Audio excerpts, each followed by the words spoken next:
All right, now we're recording. We are officially recording. I'm so excited to have each and every one of you here.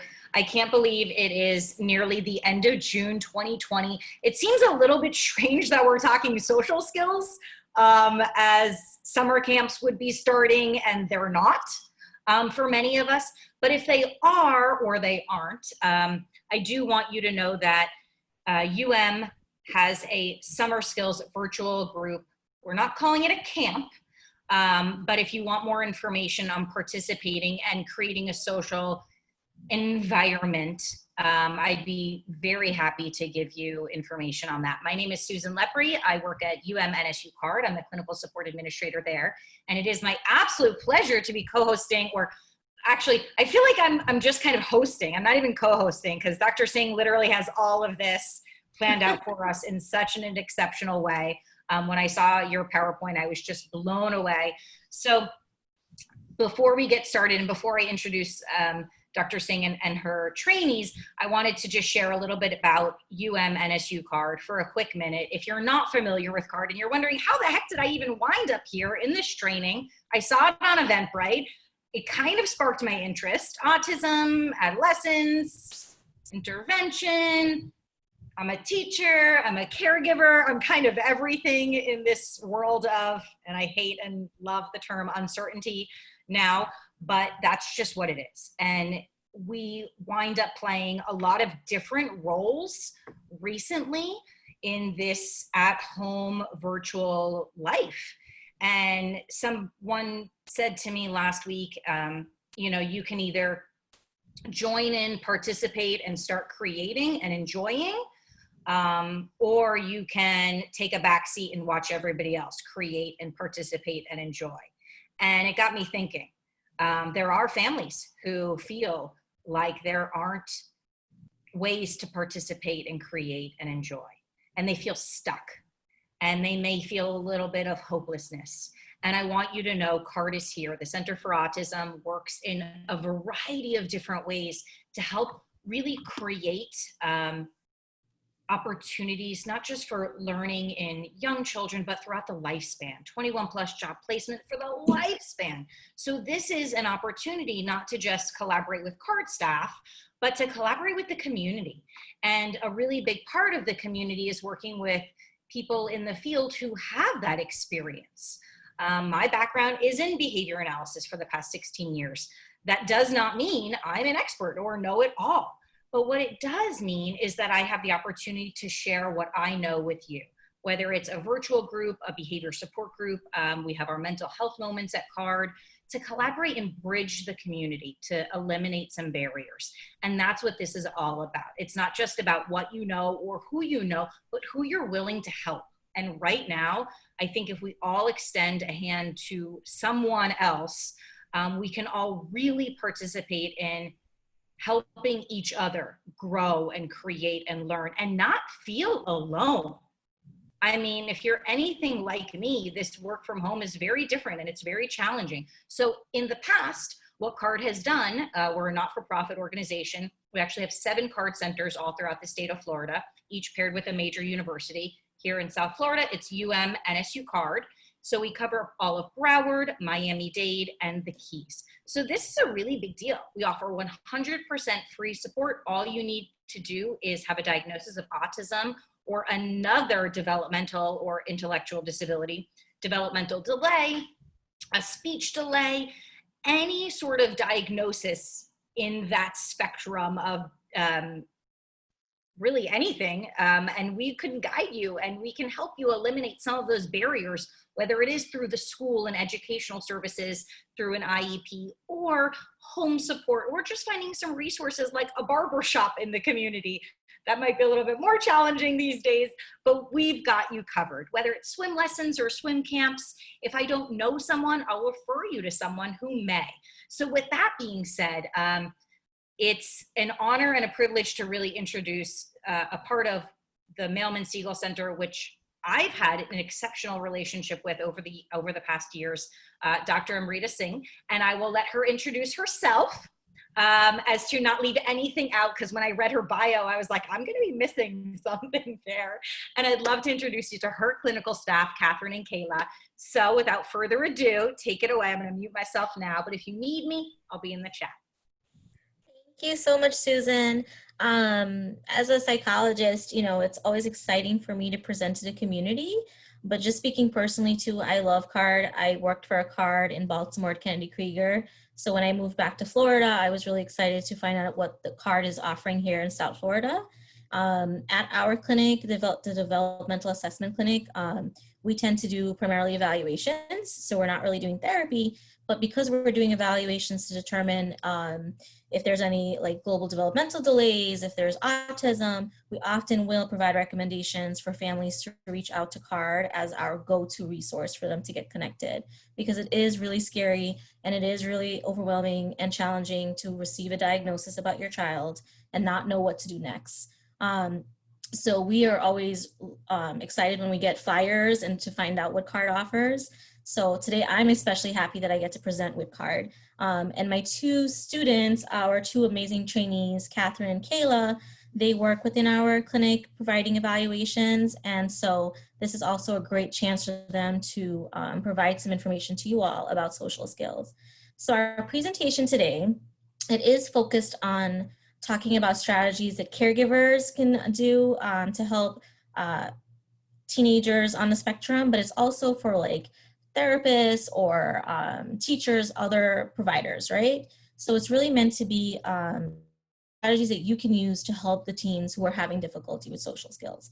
Now, it's not necessarily meant to be only specific to autism, because as we know, some kids who have just social anxiety or they have a language disorder, language impairment, they also struggle with social skills. So a lot of these strategies that we're going to talk about can be used with them as well. So I'm going to turn it over now to Kayla, and she's going to provide some information about the research that we know related to autism spectrum disorder as it's related to social skills. Hi, everyone. So I'm going to kind of kick off the presentation by talking about some of the ways that autism spectrum disorder can be expressed in adolescents and young adults, because it does express itself very differently than it does in toddlers.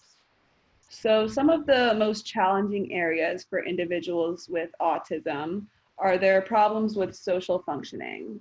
And as we know, the social world tends to get more complicated as we get older. So these are the areas we know in which they struggle. They have difficulty changing conversation topics. For example, they might get stuck on particular topics that interest them, such as video games, and they might have a harder time talking about anything else. They also have difficulty regulating their tone, pitch, and volume. So at times they might be talking too loudly or too quietly for the situation or the context that they're in. They may also have difficulty taking turns in conversation and may come off as overly talkative. They also might have trouble with understanding jokes and humor, especially sarcasm. They might also have a hard time understanding other people's feelings or expressions, and they might even have trouble expressing their own emotions. We also know that they're more prone to misinterpreting social cues or missing those nonverbal elements of social interactions. For example, they might not get the hint that someone is no longer interested in continuing the conversation, or if the other person seems annoyed or bothered by the topic of conversation. So now we're going to go ahead and show you a video. And that video is going to kind of demonstrate a common mistake that we may make during conversations with others. So I'm just going to ask that you watch this and tell me what Alina does wrong, or just make like a mental note of what she does wrong. She's the one on the right with blonde hair. Hey Allison, how was your weekend? It was really good. How was yours? It was really good. Yeah, I went to go see the new sci-fi movie with my friends, and it was such a good movie. Yeah, we had a great time. And then we got like a lot of popcorn and chocolate, and we had such a good time. And after that, we all went to dinner together, and we like went to my favorite pizza place. and we got like the best pizza, and it was huge. It was so big, and I had like half of it. And then after that, we had a sleepover, and we stayed up like all night. And I stayed up the latest. I stayed up till like 3 in the morning, and now I'm like super tired. All right, so you get the hint. So some of the perspective taking questions that it shows you at the end of the video, Dr. Singh will be talking later about the perspective taking questions, but it might be a good idea to maybe ask your teenager or your young adult while you're watching this video so that they can kind of get an idea of how it feels for the other person. So obviously a few mistakes that Alina made during this conversation. She was interrupting the other person. She wasn't asking the other girl any questions about her weekend. She was talking over her. And so these are just some common mistakes that people often make in conversations, especially when they're first getting to know someone. And now I'm like super tired. Okay. So now I'm kind of going to discuss some of the research that we know about teenagers and young adults with autism spectrum disorder related to friendships. So we know that social skills are important for any individual because it fosters many different areas of our lives. So having 1 to 2 friends can positively impact later adjustment and buffer against the impact of stressful life events. So close friendships can also help teens to learn conflict resolution skills and social problem-solving strategies. So individuals with autism are more likely to face peer rejection, poor social support, and isolation. They also report higher levels of loneliness and friendships of poor quality. We also know that these social difficulties don't just stop in adolescence. They typically will persist into adulthood, which could put them at risk for higher rates of depression, anxiety, and victimization. But it's important to note that good friendships can buffer against these stressors, and that's why today we're going to give you some strategies for improving some of the relationships.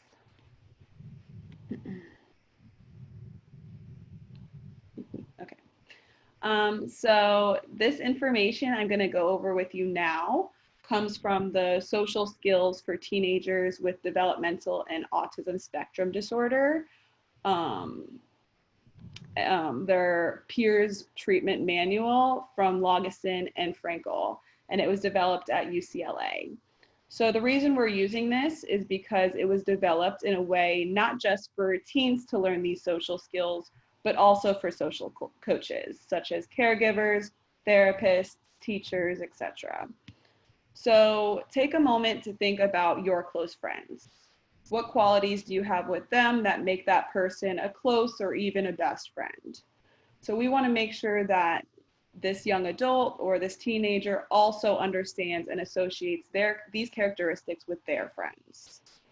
So firstly, we want to make sure that this child understands what a good friend is. And there's several different features and characteristics that make up a good friendship.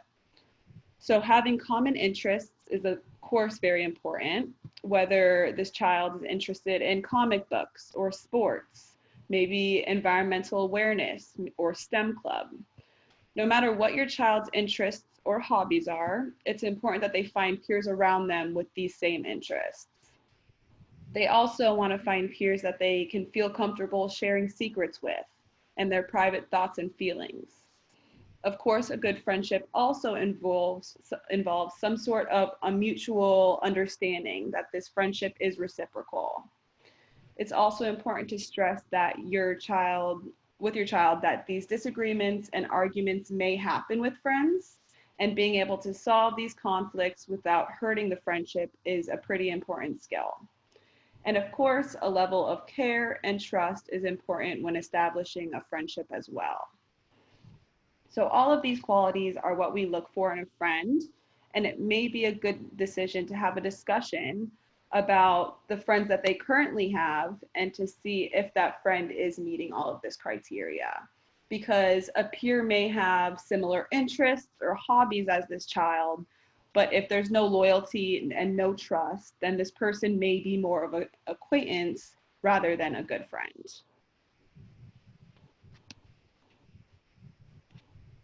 Okay, so now I'm going to talk about some strategies that you can use for teaching some social skills. Now, social skills, it's a broad topic. There's so many different areas, as you all know, right? There's skills for managing disagreements, for doing a greeting, for inviting someone to do a get-together with you, for even just like figuring out what game you're going to play and negotiating all of that and having some sportsmanship skills. There's so many things in social skills. But for us, what we're talking about is how can we help them with developing a friendship? And usually one of the first skill is really how can they trade information and use conversation to do this, right? So teenagers with autism, as we've discussed, they might make a lot of social errors. So what we want to do is first teach them some of these rules that are socially and ecologically useful, right? They're mistakes that we all make. So the first thing that we usually will emphasize is that when you're trading information and getting to know someone that's new to you, you want to ask them questions, right? But we want those questions to be open-ended. So if you're asking a question about their hobbies, you can say, you know, what are your favorite things to do on the weekend? What are your favorite movies to watch? And then that question is so open that now the person has an opportunity to answer. If it's a simple, do you like movies, yes or no? They'll give you a yes or no, and it kind of falls apart there. So we encourage, you know, helping our teens with learning how to use those open-ended questions to their benefit. And then once you've asked the question and the person has said, well, actually my favorite movies are action movies, then you should then also answer that question for yourself and say, oh, that's great, you like action movies. I happen to really like mysteries, right? Movies that are about a mystery. Because the other person might not ask you, right? So if you are answering your question, you are now allowing there to be a chance for you to find out if you do have a common interest. So the goal is find out what the likes and dislikes are between you and that person. Do you have common likes? Do you have common dislikes? And teaching the teens that once you know that information, it leads to you now developing the friendship and eventually doing a get together. So if you know you both like action movies, you can invite them to go and watch the next superhero movie that's out on the weekend, right? And then really helping them to understand another rule of trading information is to share the conversation. So you should pause while you're talking. You should also listen, right, to the information they're sharing with you. So when they're talking, you're supposed to be listening, not just jumping ahead in your mind of what you're going to say next, because then you're going to get distracted. And then you should also be assessing if the person's interested in that conversation. So are they smiling? Are they nodding along? Are they looking away or kind of backing away, trying to get out of the conversation? We really do have to help our teens on the spectrum with understanding some of those nonverbals when they're also learning how to trade information. And then one other really great social rule is not to get too personal at first, right? So when you're getting to know someone and they're still a peer in your class and you're trying to find out if you have common interests, this isn't the time to talk about whether your parents had a divorce, whether you just failed your test or you have a history of failing or your diagnosis. It's not really the moment to share that personal information because you're just getting to know them. And if we share too much personal information too fast, the other person might be uncomfortable. So you can share that information later on when you're starting to develop that trust, right, that we talked about earlier. So this is why these are some like really useful guidelines, these 5. I think it's a good jump off point for when you're teaching them how to trade information. And I'm going to show a video here, and hopefully you can all hear it this time. It shows what can go wrong, right? Because we do make mistakes when we're trying to get to know people and we're asking them questions. Hopefully it loads. So in this video, what you'll see is that Alina, she is asking a lot of questions where it now appears almost like an interrogation. So let's just watch and see some of these mistakes that she's making. And again, she's the blonde-ish brown-haired female on the right. Hey Allison, how was your weekend? It was really good. How was yours? Fine. What'd you do? And I went to the movies with some friends. Oh yeah, what movie did you see? Just the new sci-fi movie. Oh yeah, did you like it? I did. Have you seen it? Which movie theater did you go to? Just my neighborhood one. Oh, do you go there often? I do. Have you ever been? Who do you usually go with? Just friends. Oh, okay. What do you and your friends do other than go to the movies? Like, go out to eat. Oh, what kind of food do you like to eat? Italian food. Oh, so do you like pizza or pasta? Both. Oh. Do you like Chinese food? Sure. Oh yeah? What's your favorite kind of Chinese food? Like all of it. Okay. What other food do you like? I don't know. Okay, so as we can see, the conversation started off where they were trading information and the other young lady looked like she wanted to ask questions too, to keep that conversation going about the movie, but instead she started to get really tired and bored, right? And as you can tell from her nonverbals, she was looking around, she was sighing, and these are the type of things that we would point out when we're doing the perspective taking questions at the end. I like to show videos. I think it helps when you can see it modeled first, the what not to do before we talk about what we should do. So in doing this, we usually, when we talk to our teens about, what was it like for the other person, we're opening up that discussion that now they can think about what they just saw. They can start practicing that perspective taking. And then also asking questions like, would she want to talk to Alina again? And really pointing out, well, actually, because she was interrogating her, it got uncomfortable, she wasn't sharing the conversation, then maybe it's unlikely that they're going to want to talk again, right? That they're going to be able to develop that conversation down the line. So this is also helpful when you're teaching social skills, is to incorporate the videos and then also model it and practice it. If you're putting all of that together, it's easier for a teenager who's on the spectrum, or even a teenager with social anxiety or a language difficulty, to really understand these skills and to see it implemented. Okay. So now I'm going to show an opposite video of what it should look like, right? So we can actually see what we want to accomplish when we're trading information. If only it would load. So in this video, what we're going to actually see is that they are able to have a back and forth conversation. They are sharing information appropriately. I'm sorry, did I lose my PowerPoint? There it is. Okay, so it's not working, so I'll just describe it. So in the video, Alina is actually pausing. She's taking a chance now to ask questions, to answer the questions. They spend more time talking about the sci-fi movie rather than jumping around on different topics. So like I said, when you're teaching this, we want to show them what not to do as well as what it should look like, so they can see that comparison and the difference, especially so they can see what the other person's going to look like this time around. Like, are their nonverbals different? Are they showing more interest now, right? So this is also a useful tool to show both sides of it. So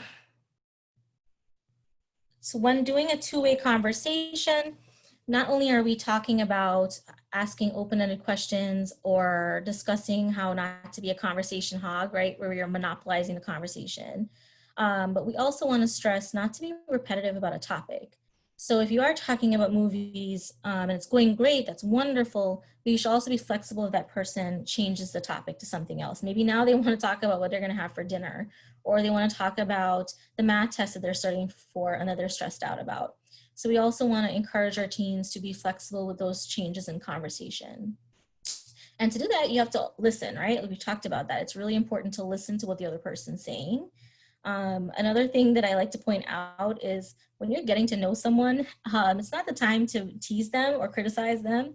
So if you got a good friend, then yeah, you might poke a little fun, but when you're getting to know someone, it's not the time to point out their mistakes or to make fun of that information they just shared with you. So we want to encourage our teens to be serious at the beginning. It's not the right moment to, use dirty jokes or to be overly sarcastic, because the other person still doesn't know your sense of humor, and they're more likely to take that comment you're making seriously rather than understanding it's meant to be funny. So for someone on the spectrum, it's helpful for them to know in the beginning, you want to be a little bit more serious. Later on, when they get to know you better, then yeah, that's where you're going to show all that great humor. And of course, we want to help them with understanding how to have good volume control in the conversation, so not talking too loud or too quietly, as well as to understand your body boundaries, right? So if you're talking to someone, you're not going to stand super close or actually even far away. And then, of course, eye contact, right? Well, giving them feedback about how to make appropriate eye contact where they're really shifting it and regulating it based on the conversation. Okay, so I think one of the great things you can do first is to practice.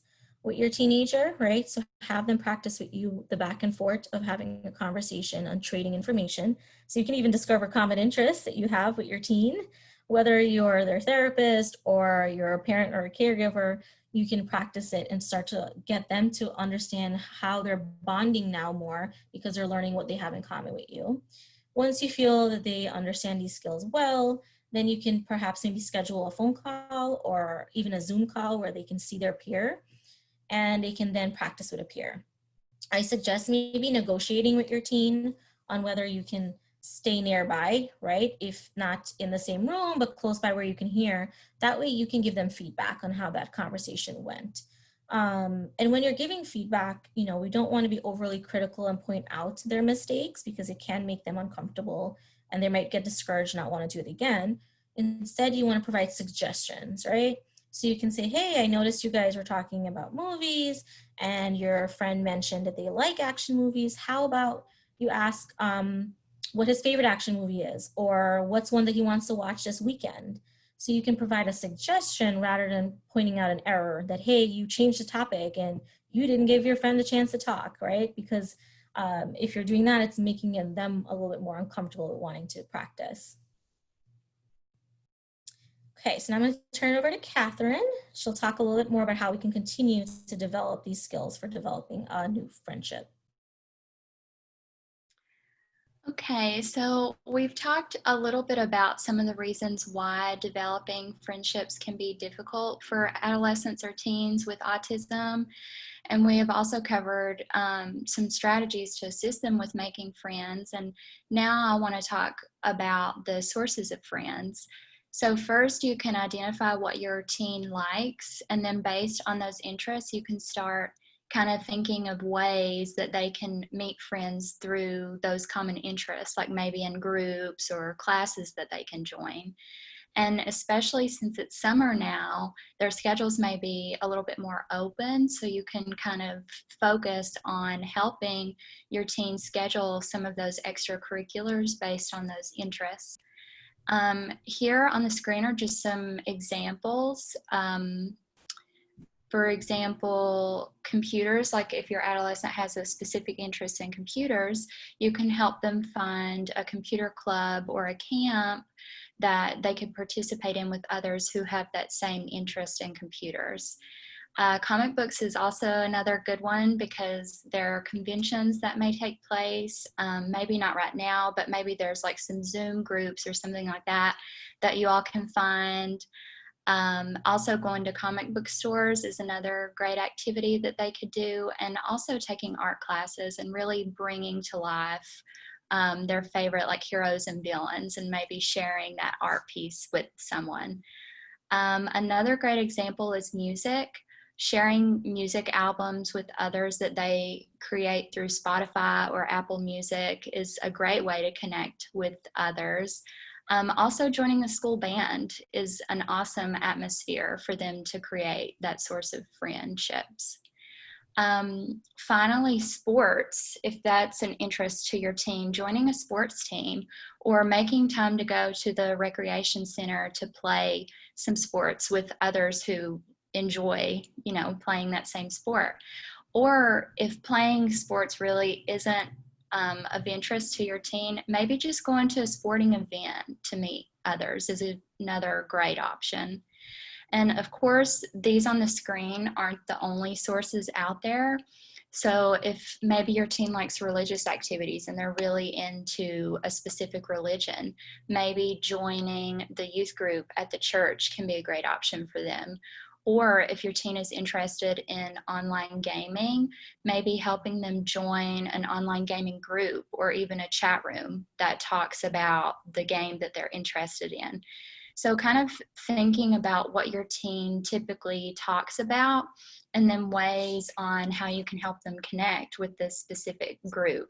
And what's great about CARD is that they're always posting opportunities to get involved with particular groups, which makes it a lot easier for your teen to connect with others. So I wanted to touch a little bit on friendship being a choice. Your adolescent may need to assist choosing may need assistance in choosing the appropriate friends because they may try to fit in with the wrong group, and this can result in rejection. So, for example, they may try to fit in with the jocks and they don't really play a sport, or they may try to fit in band and they're not interested in music. And some of these groups that they're trying to fit in, it may not fit with their lifestyle or their personality. So trying to identify the friend group that your teen is involved in is very important. And you can do this based on your teen's appearance, right? So like their clothing, what they're wearing, their hair, who they're hanging out with, and what after school activities they're participating in are good ways to find out that information. And it may also be helpful to kind of think about what group your teen has tried to fit in with and which group would actually be a better fit for them. So thinking about this can help you determine which group is the best fit. And finding the best fit can be easier if you focus on those common interests, like what I mentioned before, and finding a group where you know that there will be similar interests can help foster that friendship. So I think I'm going to talk about some resources now. I'm just going to give like a brief overview of some of the resources that we have on the slide. So the first bullet point, the social skills role play videos are something that you can watch with your adolescent to talk about different perspectives, like what Dr. Singh mentioned. So they have a what not to do video and a what to do video based on the different social skill being acted out in the video. And like Dr. Singh said, it really helps if you watch the what not to do video first and ask those perspective taking questions. And then after they answer those and you talk about those, then play the correct way to do the skill, so they can kind of see the difference between what not to do and what to do, depending on the social skill that you all are like watching. And it's important to know that these are free to access through that link right there. And you can use these as a parent, a teacher, or a therapist. So if your teen is in therapy right now and they're really like having an interest in wanting friends and wanting to do stuff over Zoom, bring this up. You can easily do this with them. And like I said, it's free.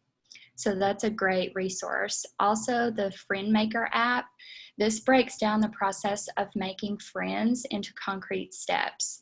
So it includes checklists on topics like conversation starting, and it also offers do and don't videos for additional guidance. And there are also role play videos to demonstrate the skills that the app covers. I think what I found, this app usually runs between 99 cents to $1.99. So if you want to check out the social skills role play videos first, since it is free, that's always an option too, because the Friend Maker app does cost. Also, next, the book, The Science of Making Friends, Helping Socially Challenged Teens and Young Adults. This is by Elizabeth Lageson. It includes concrete rules and steps of social etiquette identified through her research that she's done. And you can use the book to assist in improving conversation skills, expanding social opportunities like dating, identifying strategies for handling peer rejection, and also developing and enhancing friendships. And that also comes with a DVD, so that's a good choice as well. Next, there's the hidden curriculum for understanding unstated rules in social situations for adolescents and young adults.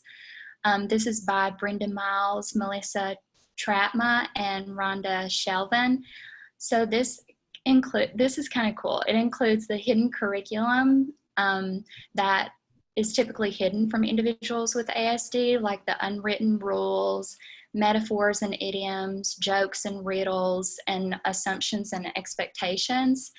And it provides a series of instructional strategies that can be used to teach this hidden curriculum. And it also includes some visual aids like charts and forms to make the learning a little bit easier. And there's also the social thinking worksheets for teens and tweens, learning to read in between the lines. This is by Michelle Winner, and this provides worksheets for teaching social thinking and related skills. And it also focuses on pre-adolescent and adolescent social concepts. So it's kind of in like the teen social concepts where it's not too immature concepts and it's not too mature for them. So they're learning the right social skills for their age. And then finally, we have the Social Skills Picture Book for High School and Beyond by Jed Baker. This is a picture book that appeals to the visual strengths that students with autism have. And it includes photos of students demonstrating social skills in the correct way and sometimes incorrect way.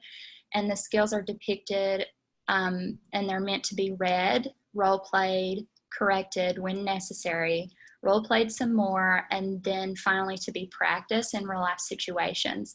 So it kind of breaks it down step by step by step, so they can kind of slowly go into the real life situation instead of just kind of reading it and then thinking, oh, I'm gonna go do that in real life.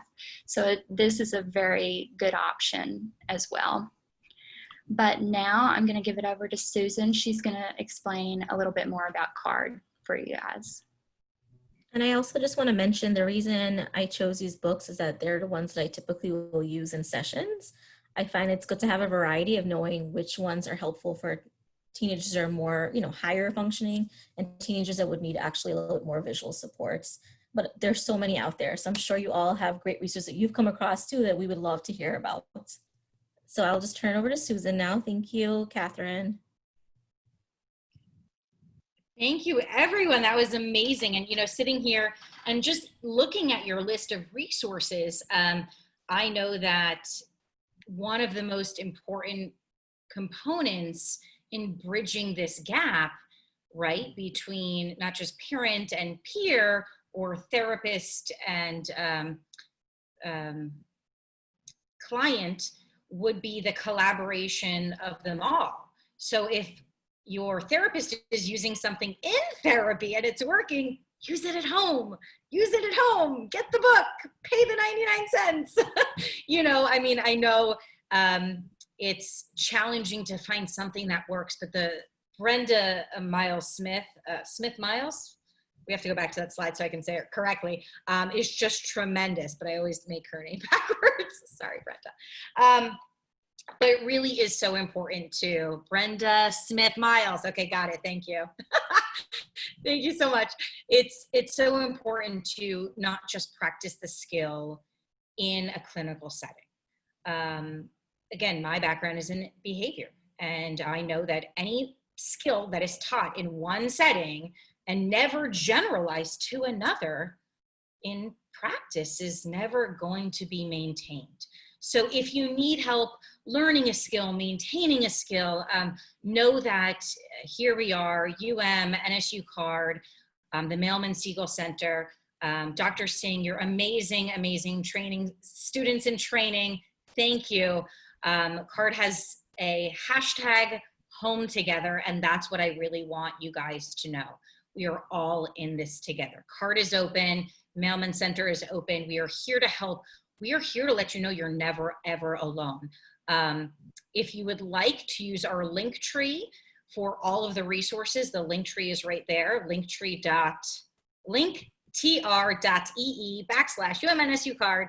And you can also take your phone and use this pre-registration code. So this is a really cool thing. If you have somebody who potentially doesn't know about CARD services or wants more information, you can use this QR code right here. You turn on your camera on your phone. If you have an iPhone, you actually have to turn on your QR code settings. So you go to settings, camera, turn on QR code. You can just snap a photo of it right away. Boom, it'll take you right to our NSU CARD page website. Again, we are not experts in everything, and that's why we go to the experts for it. I like to say I know a little bit of everything and a lot of nothing some days, and a little bit of nothing and a lot of everything some days, but I get to ask questions. And one of the questions that actually came up in a private message to me in this chat was, how do I share, let me go back to it real quick. How do I share with my son who doesn't understand personal space when he's trying to meet with his friends during COVID? So maybe that's something you can touch on now. I know some of the examples that one of your students has given, Dr. Singh, talked about, experiences outside. And right now, these experiences that we're facing, even when it comes to, I have a neighbor who came to me and actually they cut my lawn, and he said to me, I know you work in the field of autism. Everybody's talking about it. And this card thing I have to sign up for, because I keep telling him, you have to sign up for card, you have to sign up for years now. And he said, and every time that there's a birthday party or a car birthday party going down the streets with the sign, my son wants to go out. He doesn't understand he can't. So I'm assuming that is kind of the conversation that would have to be had. And how do we have those conversations? Maybe you can address that quickly before I talk about the Spark research. Sure. Do you mind repeating the question? So the question is, yes, about social distancing and her son with personal space during this time. Okay, yeah, I think the tricky thing about the phrase social distancing is it makes us think we can't be social. So I have a pet peeve about that one. And I think it's hard too when, we're spending so much time teaching kids and then teaching them as adolescents all of these rules about body language, but then the rules change all the time, right? So the space that you would have for a close friend versus a parent, a sibling, someone you're dating, it's always, those rules are always changing. That's part of like that hidden curriculum we wouldn't think of. So I think what could be helpful is just maybe sharing the information about what it means to be physically distant for like health and safety reasons, right? For COVID, and it's meant for, that you're not going to cough on someone, right? Versus the difference of when you're having a conversation and you're talking, how it would make the other person feel if you're too close to them, right? It's likely to perhaps make them feel uncomfortable, or maybe they're uncertain about what your intent is. I think just pointing out some of that perspective that they might be missing, either by modeling it for them, finding a really cool video, or even like a clip from a movie where it's going to be more relatable, and then talking about those nonverbals. Sometimes I think it's just a matter of some variety in how we teach it, because I think individuals on the spectrum, they understand something, but then if the context changes, then you have to kind of reteach it in another context. So that's some of my suggestions. I love that, and thank you. And I think it is important to differentiate the social distance versus the physical distance. So what I did with my neighbor down the block, quick spur of the moment, I grabbed some blue tape from my garage and we outlined, just like they kind of have in Publix, like where he can step, and he actually got to rip the blue tape up and write his name, where he can stand and wave to all the neighbors that were going by, wishing the happy birthday and the graduation and all the endless things to come. And it made it personal for him. And he made a spot for mom, and he made a spot for dad, and it felt like it was his own. So there is always, whether you're 8 years old or 18 years old, some way that we can, help transition in this time and understand a different perspective, and then talk safety.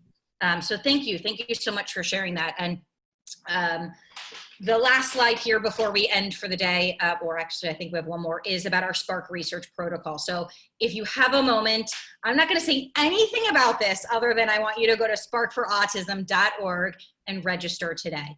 There is no known cure for autism, there's no known cause for autism, and we need your help with research. So if you participate, you will get a gift card for participation, and I would highly encourage you to check out the videos, sparkforautism.org. Okay.